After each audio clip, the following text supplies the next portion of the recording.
Hello, my name is Voya and welcome to my deep guide, and today we are doing the review of the Penstar eNote Pro tablet. Unlike the predecessors from Penstar, the eNote and eNote 2, the eNote Pro is not an N10 based device. This is an M10C, which stands for color, as you can plainly see.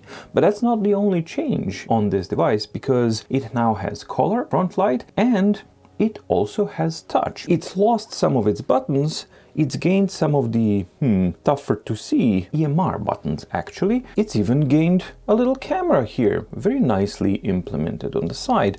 So let's check it out and see how does it fare in an already overcrowded category of 10.3-inch e-paper devices. With the changes introduced to the eNote Paper Pro, it now has somewhat changed and lost bits of its identity. What was the selling point and the special thing about the eNote and eNote 2?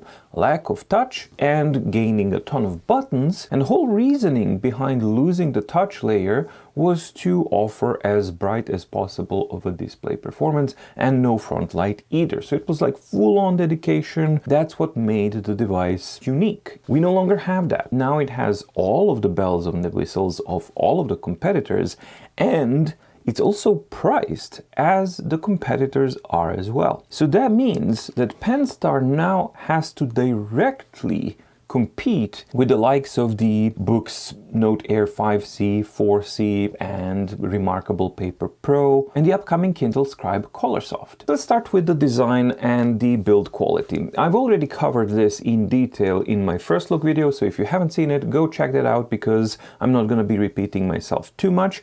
But in short, we have a complete overhaul of the design. We have the central button still here, single press back and press and hold for refresh. And we have 4 programmable physical buttons. If I manage to get my angle correctly, you will see a row of non-capacitive buttons. These are actually buttons that, or areas that respond to EMR presses only.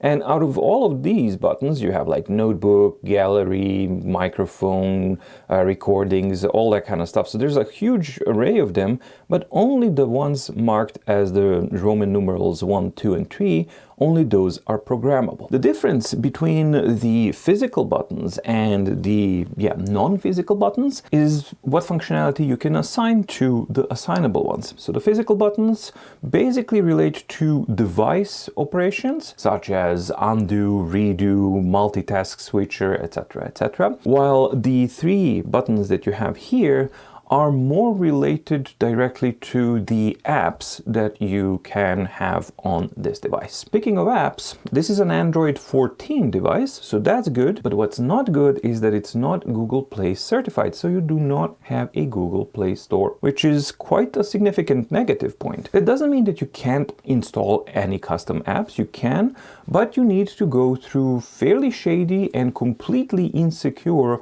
options such as custom app stores, which are unfortunately offered here as a default. The buttons feel nice and clicky. They're quite nice and easy to use. Unlike these buttons, which are, as you can see, you can only see them in very, very specific angles and at specific lighting. They don't react to touch. Maybe that's a good thing. Maybe it was like way too much accidental touches. I can get used to tapping on them via the pen. But the problem is that you can't see the definition of these buttons or areas anywhere other than in absolutely ideal conditions. In any kind of normal real-world conditions, that was my #1 struggle. I was always trying to kind of go around and try and find them, and sometimes even resorting to picking up my smartphone and using the screen itself just to illuminate so that I can actually kind of make a mental map where these are. A simple point of illumination would have been a much, much better solution, or if they wanted to go even cheaper route, well, what's wrong with just applying a dab of color or even stencils just to make it easier and more usable for the users. We have a completely flush screen with no paper-like type of application on top. This is a glass screen, really smooth, and when you write, you're writing with a felt nib on a glass screen, but that sacrifice is made for the benefit of the image clarity, and that's something where actually this device does have an edge. On the top side of the device we have the USB-C for charging and data communication, and we have a power button that doubles as a fingerprint reader as well. You can see the slot here in the plastic holder, something that they're calling mountain Penstar. So I guess this whole thing here is a Penstar mountain.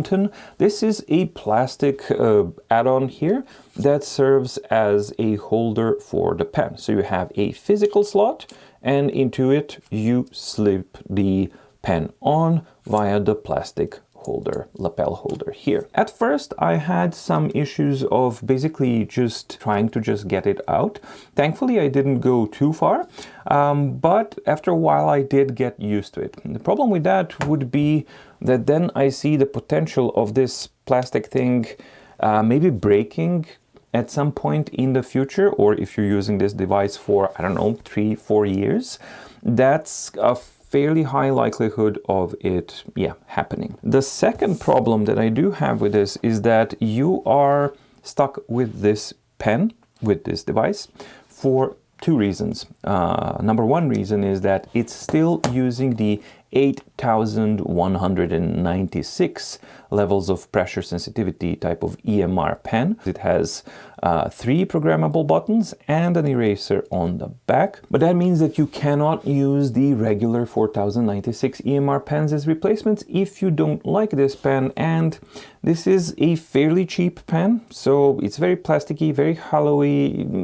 doesn't feel that great. There's nothing terrible about it, so I wouldn't call it a bad pen, but it's a cheap feeling pen and it's not really super comfortable writing experience. That being said, it's perfectly usable. I just wish that I had an option to upgrade it to a pen that's better than this one that I may already own. But with this device, because of that limitation, you can't do that. The second limitation is, well, how do you carry a custom pen with, a design that's been clearly made to be proprietary with this pen? There are no magnetic connections here, so if I wanted to use a different pen, I have no means of attaching it and carrying it with this device. On the front we have perforated areas here on the top and the bottom as well. Microphone arrays both at the top and the bottom, and this time this device is equipped with microphones because it has an added functionality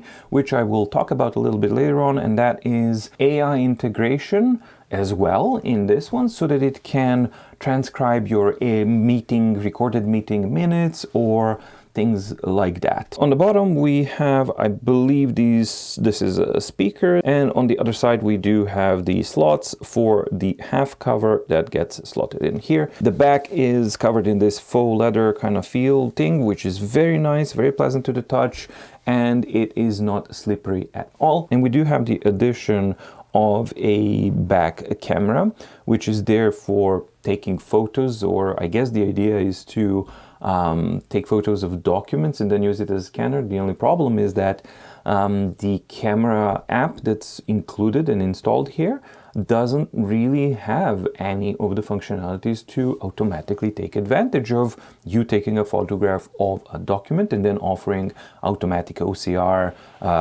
conversion, or Google Lens for that matter, because Google Lens is now absolutely phenomenal for that use and it's really, really fast. And then that doubles down as a problem because you don't have a Google Play Store, so you can't just easily and securely install a different app that does have that functionality.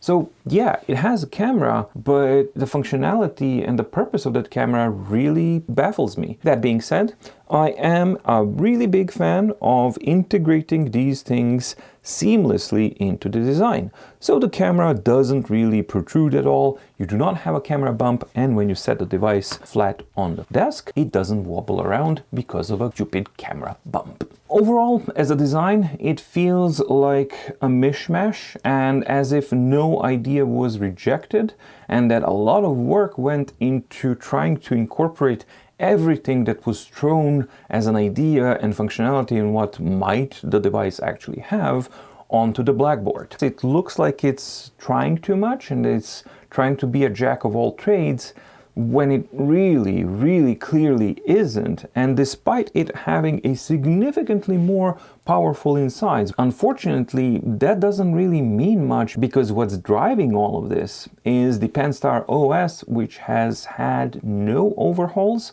no improvements, and no optimizations at all. These lack of improvements are basically present everywhere, and if you are considering the Penstar eNote Pro as an e-reader, well, first of all, it's rather bulky and heavy. If you want to use it as a document processing tool or an office kind of a tool, then it can work for that, but the process of actually getting data onto this device functions as an ancient e-reader. So again, you have that same discrepancy and kind of confusion of the device. Same as on the outside, on the inside, it's like trying to offer you all of these, hey, look at me, I'm an office processing document kind of thing, yet it doesn't offer an easy and straightforward way to transport these documents into your device and use them. You still have to go through this completely obsolete and dated process and concept of your ebooks and documents are going to be handled in a library for which you have to manually create subfolders or shelves as they want to call it. If you have a well-organized folder with subfolders containing all of your documents and all of your library that you want to use, you have no means of actually just simply transporting that, dragging and dropping it into your device. In order to access the documents on this one, you have to import them manually into the library. And then again, manually recreate bookshelves and the organization that you want. That is simply not usable and not practical for a device that is trying to be a productivity tool. That being said, once you do get the documents into this device, the image quality is very nice. Kaleido devices, such as this one, they really depend on the front light, how it's been calibrated, the quality of it, the uniformity of it, and on the Penstar, it is exceptionally good. It gives off a really pleasant look and it complements the screen and the image quality in a very nice way. Reading documents on this device was quite easy and quite pleasant. Differentiation of characters is nice, even on smaller documents. Here as well, I get to have a bit of an issue with the software limitations of formatting capabilities. It's not that it doesn't have the options. It has plenty of options that you can do to format it to fit to width and things like that. It's just that every single thing about the user experience is not really intuitive, it feels dated, and it feels like a chore.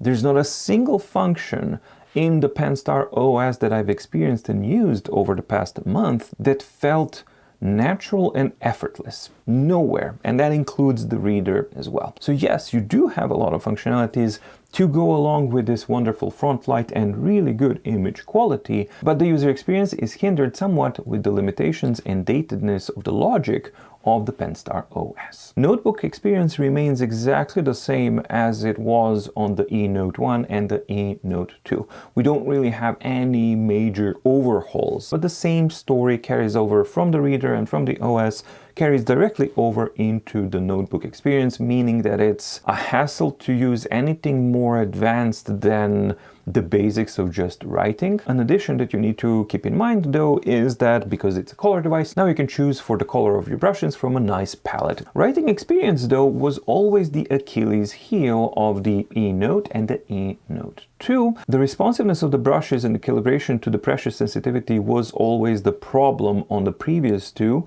because it never felt right and you had to kind of press way too hard, making it very uncomfortable and very unnatural to write on this device. This has been massively improved on this device. And this is the first time that I've actually used an eNote device from Penstar that feels normal as far as how much pressure you need to exert on the screen and how it reacts to that pressure. The brushes are nice and sensitive, and again, this is the first time where, you know, you could think of maybe that the 8196 pressure levels of pressure sensitivity play a role. They don't really, because that's completely redundant data, and that's a completely unnecessary workload that's exerted on the SoC and the device itself. You can achieve perfectly excellent results with 4096 levels of pressure sensitivity, and we've seen device after device able to achieve this. So no, the Penstar doesn't really exceed the quality of pressure sensitivity or anything like that, but it's now at least kind of catching up to the competition, which is a better state of things than what it was before. Writing latency has not been improved in any way, shape or form, so we still have fairly slow writing latency, something that can be quite distracting while using it, especially in today's day and age and standards that we are getting used to. The writing feel, as I mentioned, it's a straight-on glass, so it's hard and slippery, but the felt nib helps there quite a bit, so it's not like plastic on glass, but it's a felt thing on glass, so that helps a little. The precision of captured handwriting has also been improved a little bit, but it's still not on the level that I would call on par with what is considered to be a standard today. So it's still going to be a heavily optimized approximation of your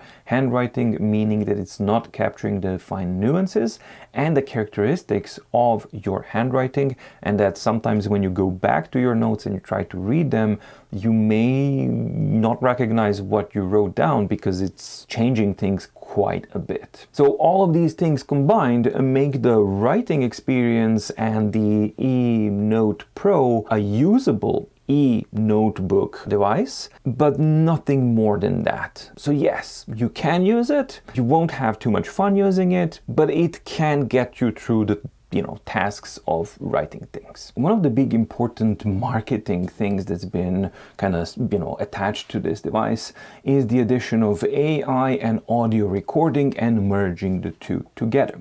So I devised a little test to, test it in a real world situation, and I performed it concurrently while testing the same kind of functionality on the iFlyTech AI Note 2. So let's see how that went.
Primarily, I'm going to be testing out both the AI Note 2 and the eNote Pro. I wanted to use it in a situation when I would actually use something like this. I just loaded Space Architecture Pioneers and Their Design lecture, part of a space architecture course. It's a 35-minute lecture, so it's going to be playing with audio, obviously, on my phone. I'm going to activate all three of the devices. Here I have Books Note Max, just to kind of also test this kind of thing. Nice point of reference. AI Note 2 and eNote Pro. The primary test here is going to be the eNote 2. And I'm going to take a couple of example notes only on the eNote Pro just to double check one of the functionalities that it has. The whole idea is I'm going to put myself into a very real situation, real scenario, and see how does this actually look like and how applicable these devices are and these features are in a real setting. All right, so we are starting the recording process on all three of them and it's working, so let's start. Welcome to the 9th edition of the Space Architecture and Design online course. My name is Barbara Imhoff, I'm a space architect. I also welcome you. My name is René Václavicek and I'm a space architect too. And together we will present you space architecture pioneers and their design. What you're going to learn about is Galina Balashova and Raymond Loewy, two pioneers in space architecture, and about their designs from the early days of space station building.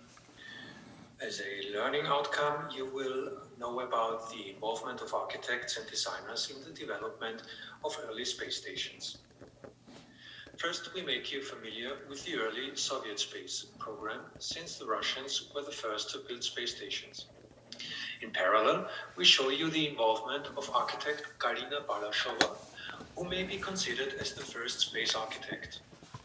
Balashova started her career in 1957 in the art department of the Experimental Design Bureau, OKB-1, led by rocket engineer Sergei Korolev. Being the first and only architect in the Soviet space program at the time, Balashova's role was, at the beginning, to plan residencies for employees.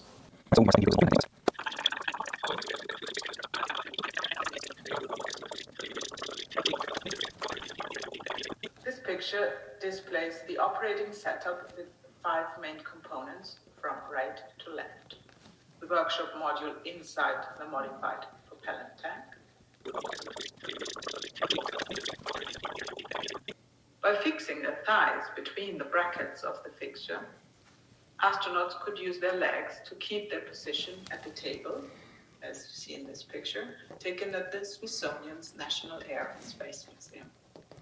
Here, a picture in flight from 1973 during the Skylab 3 mission, showing scientist astronaut Owen Garriott using both hands preparing a pre-packed food container at the dining table.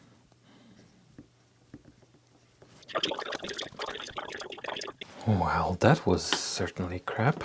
That's that. I'm gonna stop the recordings and I'm gonna see what I can do with these recordings on each of the platforms and how they actually perform. Once you've stopped the recording, you have a couple of options that you can choose from.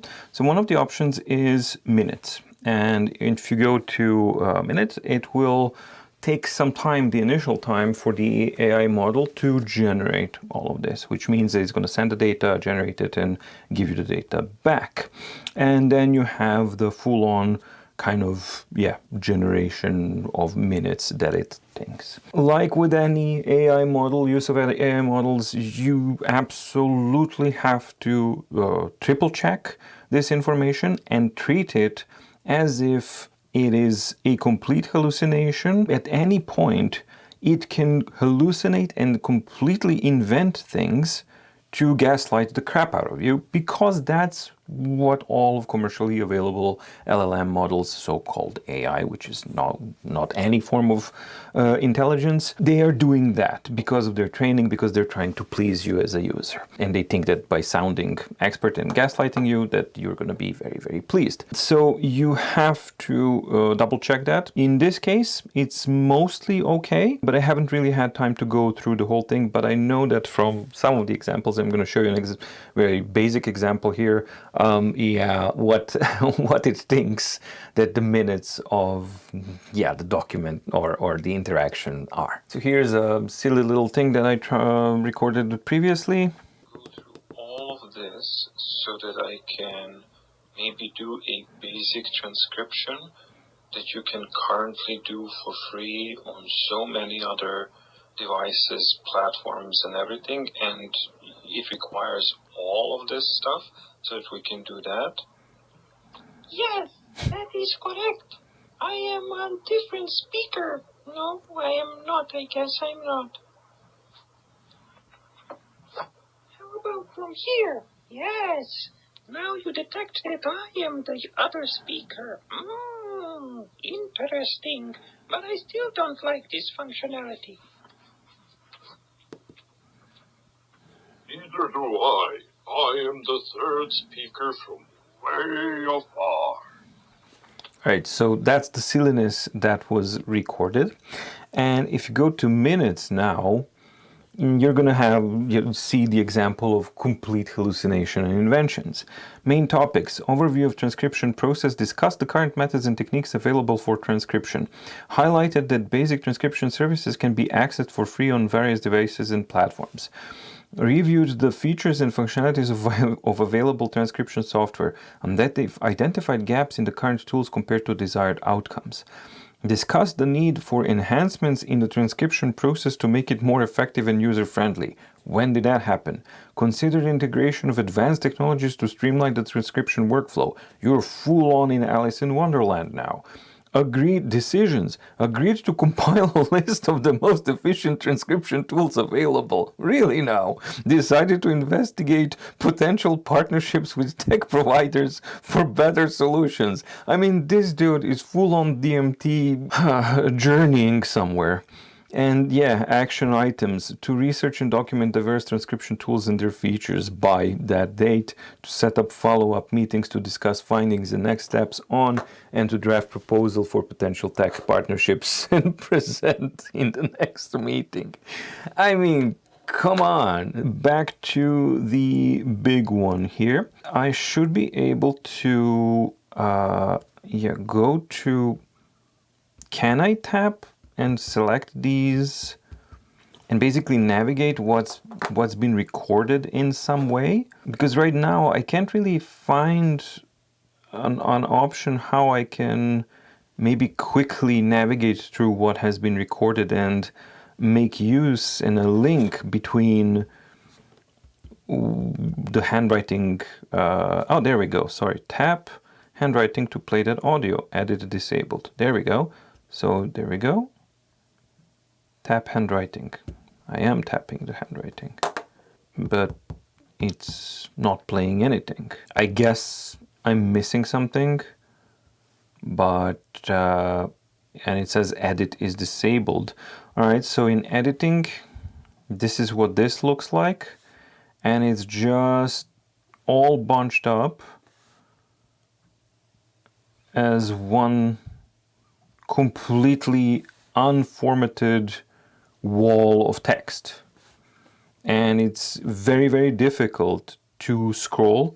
I guess they want you to scroll using these two arrows and not touch anything else. So then we have option of full text, or going back there, and here you can go through pages of that text. What I don't understand is that you clearly have some kind of at least paragraphs when you're going through these small pages here, but when you go to the full text, oh, now we have paragraphs available.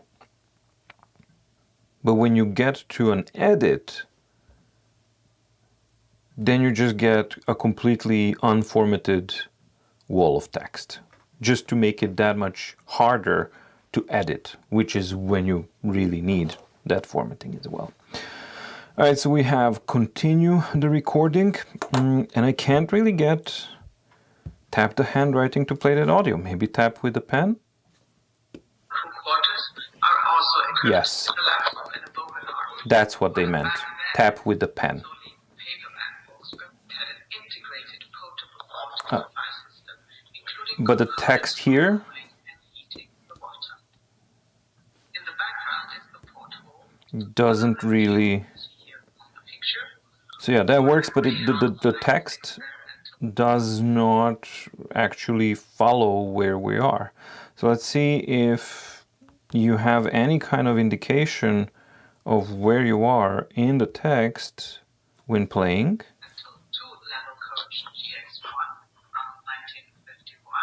There we go. That's where we are. But it's not marked up in any way. Yeah. designs. He also created an rework Yeah, that's from 1967 to this is simply not good enough.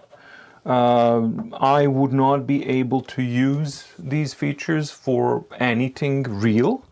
This is at best like a gimmick to just be able to write on a marketing blurb that you have this functionality, but you will not be able to use this efficiently in any real world setting, simply because the most of the basic things that you actually need for this to be used properly are missing. Okay, so that's the overview of the Penstar eNote Pro Color. Now let's dig into the DAF or Display Analysis Framework of this device and see how it performs. We start the DAF analysis with the readability performance, and at standard fonts, 100% blackness, eNote Pro is performing quite good, and it's not really losing any readability even at the smallest font size, and when stepping down to 70% blackness it remains fairly strong, and stepping down to 50% blackness it is performing really quite well, although we do have that inherent problem of a Kaleido panel. As the fonts become smaller, the interference and the jagginess that the CFA layer introduces is going to affect the readability results. Testing out the thin fonts at 100% blackness, and we can see fairly strong performance at large and medium font sizes. Small font size, we are starting to see that the eNote Pro is starting to struggle a little bit, and then when we step down to thinness 50%, then it actually goes down quite a bit lower. CFA filter is actually starting to win over the content here, which is not really that great. But the thick fonts, they can start to get a little bit blobby, and we definitely see that with the eNote Pro, but they are not losing cohesion all the way completely, which is a difficult thing for these panels to reproduce, especially the ones that have a CFA filter on top. And stepping down naturally to the 50% blackness, it becomes much more readable because there's less blobbiness to be seen about. Moving on to the contrast and uniformity portion of the test, where I test the rendering of pure white and pure black colors in excellent lighting conditions, which is 4000 lux at 5000 kelvins, average lighting conditions 750 lux, also 5000 kelvins, poor lighting conditions 125 lux, also 5000 kelvins. In the display portion of the test, camera shutter exactly compensates for the difference in the lighting so that it can expose any potential weaknesses and issues in uniformity of the display that can be exposed via this test. We have very stable, very uniform performance across the different lighting conditions and absolutely excellent rendering of the black color. Moving on to the most relevant and important portion of the test, which is the observable portion of the test, we can see that naturally Kaleido panel is a lot darker, so it is losing darkness, and in the poor lighting conditions it's simply not usable, and this does not resemble white color at all without the aid of a front light. But what we can also see, excellent performance of the rendering of the black colors. Turning on the front light to 50%, in the display portion we start to see naturally some of the structure exposed in the black color, but the only one that matters is actually the observable portion of the test, and here we can see that poor lighting conditions we will start to see washing out of the black color, although the uniformity still remains fairly strong. Front light compensates the brightness to be pretty much equal between the average and excellent lighting conditions. Moving on to front light at the 100%, we can see that it's starting to explode, almost completely explode the whites and almost completely washed out black colors. We're starting to expose just some of the weaker points of the display, but generally speaking, for these display types, this is excellent performance. The intensity calibration of that front light is simply simply unnecessary, similar to what we've seen on the 5C as well. Ghosting performance is good. We're checking out the normal refresh mode first, and we can see fairly excellent results across the board. So textual content, just graphics content, and text and images combined content, pretty much excellent performance across the board. When we move to the clear refresh method, it is actually slightly worse, especially in the graphics content. But when we come down to the combined image performance, which is the one that matters most, it's still rather good. Stepping down too fast, we are naturally making a trade-off with the ghosting, and we can see that the ghosting is increasing, quite noticeably so in the combined results. And interestingly, when we get to the Ultra, which is supposed to be the fastest one, but it also degrades the resolution quite severely, we get quite clean results, really clean results. Reflectivity characteristics of the screen are actually really good, considering that this does not have a paper-like structure on top of it.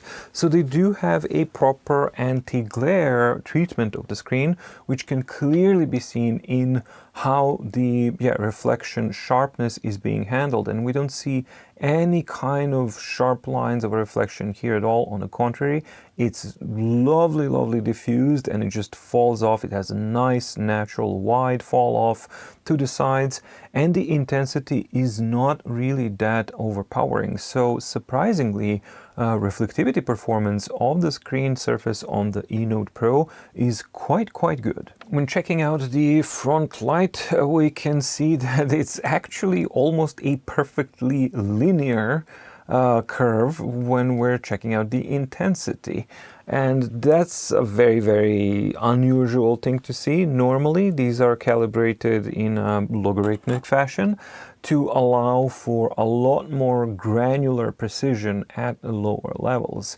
But here we actually see, this is fairly intense, and that's something that I experienced as well, which is like the lowest levels of the eNote Pro front light are really intense. You don't have fine granularity, you don't have fine control in the lower aspects, and you may find that it's kind of glowing too strong even at level 1 when you find yourself in a dark room, for example. Then when we go to higher levels, this is absolutely absurd, because for these devices, even a Kaleido 3 panel, like anything above 150 lux is completely unnecessary. That effectively means that over 50% of the range of the front light intensity on the eNote Pro is completely unnecessary, and something that you will never find yourself a situation where you will need to go over these levels. And why does that matter? Well, because of what I mentioned before. You lose the granularity and precision level of control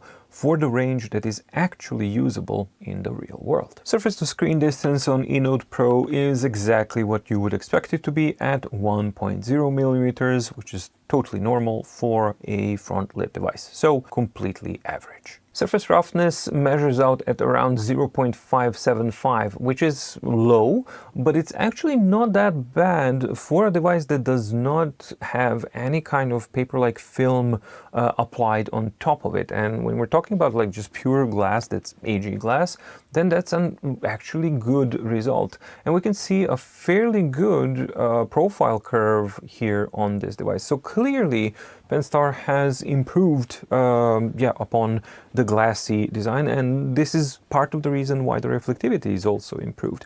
So we have healthy, sharp peaks, healthy valleys that are not sharp and kind of have a ample amount of room, and really good distance between all of the peaks, which is nice and kind of unequal and random, and it allows for enough distance for the tip of the nib to actually go up and down over these highest of the peaks, providing for an okay writing experience. Writing latency on the eNote Pro is not good. It's slightly, ever so slightly improved over the eNote 2, but we're still talking about an average that is in the higher range of 40 milliseconds, which is something that's very observable.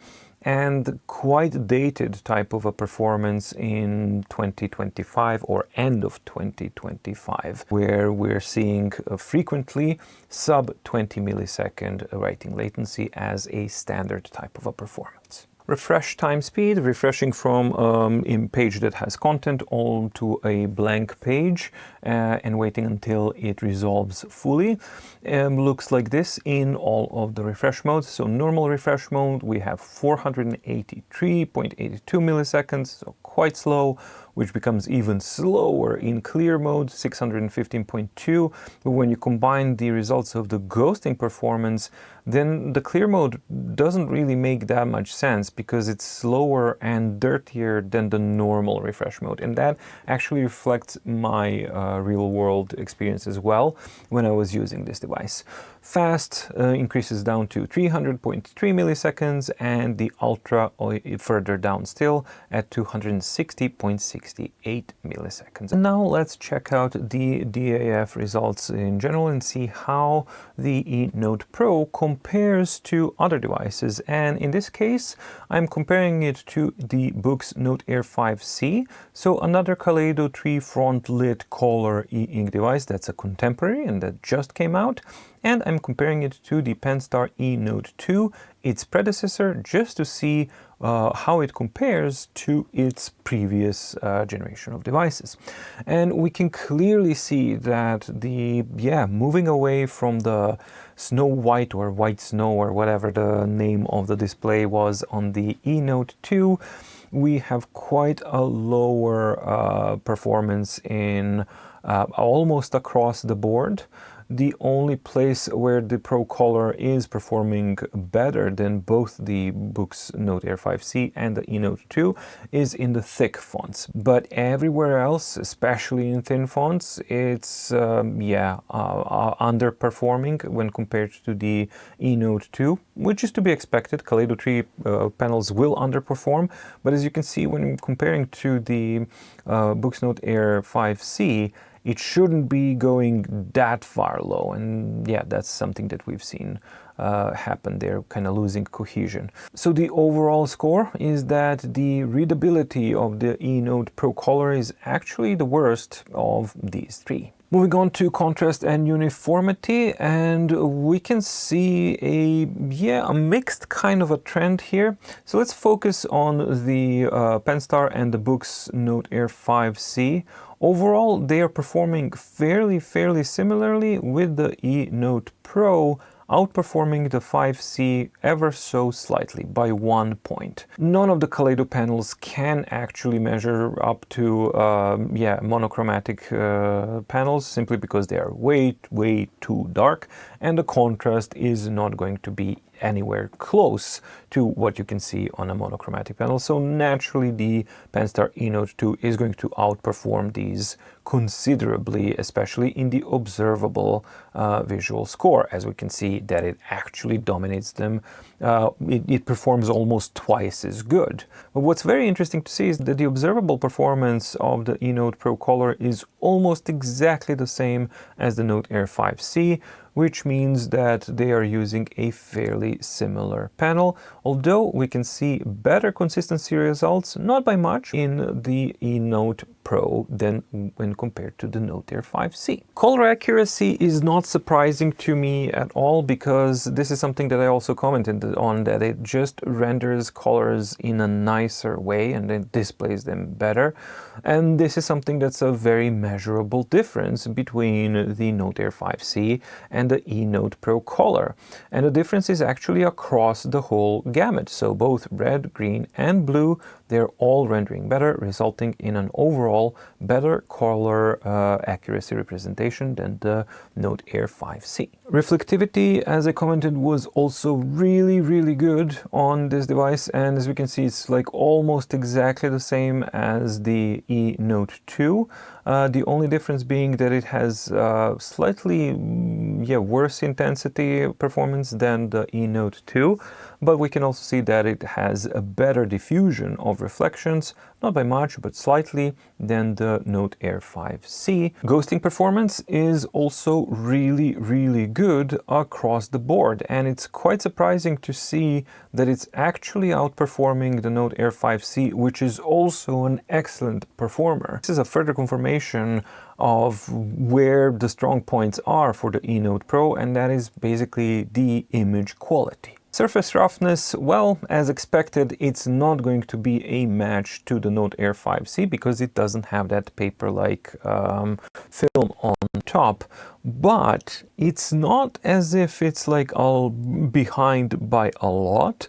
And that just goes to show how not good the so-called paper-like application of the film on the Note Air 5C is, because as we've seen before, it's a step down from what we've had on the Note Air 3C. In the refresh time, Books is the one that clearly takes the advantage, and we see quite dated and slow performance by eNote Pro, trailing behind even the eNote 2. And in the writing latency, we see that it's slightly improved when compared to the eNote 2 at 45.88 milliseconds. It is a simply different league when we're talking about writing latency with the Note Air 5C, which is at 15.85 milliseconds. There's no comparison here, and this is where the device really, really feels dated. Surface distance, as expected, is exactly the same as the Note Air 5C with the front light, and the eNote that doesn't have a front light is naturally lower. And the battery life performance when reading with the front light off is actually quite good at 50 hours of continuous reading per charge, and I'm flipping the pages every 20 seconds continuously, which is a huge improvement over whatever was going on with the Penstar eNote 2. I still don't understand why was it performing that badly, but it did, and it continued to do that every time I reran the test. So it's a good thing to see that this is whatever was wrong with the eNote 2 or a software update or whatever, that's not the case here with the eNote Pro. However, that calibration of the front light means that when you put the front light at 50% or average, it's going to consume more power, so therefore the battery life is going to be lower than on the 50% front light on the Note Air 5C, which makes sense because this one's shining brighter at those 50%. And we get to the full front light, then they basically equalize because the front light is the one that's seeping all of the power. With the writing test, I'm writing continuously for half an hour, and then I extrapolate the results from these different conditions. With the front light off, it is actually offering an excellent performance of 11.11 hours. And as you introduce the front light, it starts dropping off, and quite interestingly, it becomes to be basically completely matched with the Note Air 5C. So overall, good battery life on the eNote Pro. So what does that mean in the overall DAF results standings? Well, it means that as an overall device, it is underperforming, obviously, when compared with the Note Air 5C, and since it was underperforming in several categories when compared to the eNote 2 as well, it is actually lower in the general score of the DAF results than the eNote 2. When we check it as an e-reader, it's basically neck and neck with the Note Air 5C, and naturally better readability results are going to edge out both of the Kaleido devices. When we take it into consideration as an e-notebook, obviously it's going to underperform with that really bad latency and dark, overall dark images and lower contrast. It underperforms even under the eNote 2. And as an eNote tablet, it basically performs exactly the same as the eNote 2, so its color and front light additions are not enough to edge it ahead of the eNote 2 because we have inherent limitations of the whole platform, and naturally Note Air 5C will dominate both of them. Well, okay, so that is the Penstar eNote Pro color. How to summarize it? Well, it is trying to be a jack of all trades, and unfortunately it fails basically on all fronts when compared to the competition, except for an excellent front light quality and a really pleasant reading image quality results overall in reality. It doesn't really excel in any category. On paper, it sounds like it should be able to do a lot of things, and granted, it can function, but the real world usability of these functionalities is something where this device and platform actually fails quite hard. From speed, from the unintuitive user experience, from dated user experience, dated logic and design, a completely mishmashed and mismatched, like how the user interface looks like when you're assigning functionality for the mechanical buttons versus these buttons, the inability to use them, inclusion of a camera that you can't really use for anything practical. I mean, what's the point of doing all of these things? So Penstar eNote Pro feels like throwing a bunch of wet paper towels at the board, seeing which ideas it lands on, and then inexplicably reaching a decision to go forward with all of them and not make a single, cut, and maybe a consideration of what was the selling point, what was the thing that made Penstar eNote devices special, competitive. Well, they dared to do something different, which of course narrows down the niche of your user audience, absolutely, but at least you had an identity. And that's what this one completely lost. And I think that it's a very confused design, very confused product. Yes, you may be able to use it in certain situations, but for the price, I do not see a single reason why you would choose this over some of the more capable competitors that are available out there. Please do let me know in the comments down below what are your thoughts about this device, and do you have one? Are you tempted to use one? And what are the benefits that you may see about this device, whether or not there is something that I've actually mentioned. Maybe I mentioned it as a negative, but you see it as a benefit, or maybe I've missed out on something, so it would be good to kind of, share that with the people, so if somebody who is interested in this device can actually read through it and get even more information and more varied objective perspectives on this device. I hope that you liked the video. If you did, please like and subscribe, and ding the notification bell in the description below to get notified when new videos come out on My Deep Guide. Thank you so much for watching. Stay safe, stay healthy, and see you in the next video. Bye!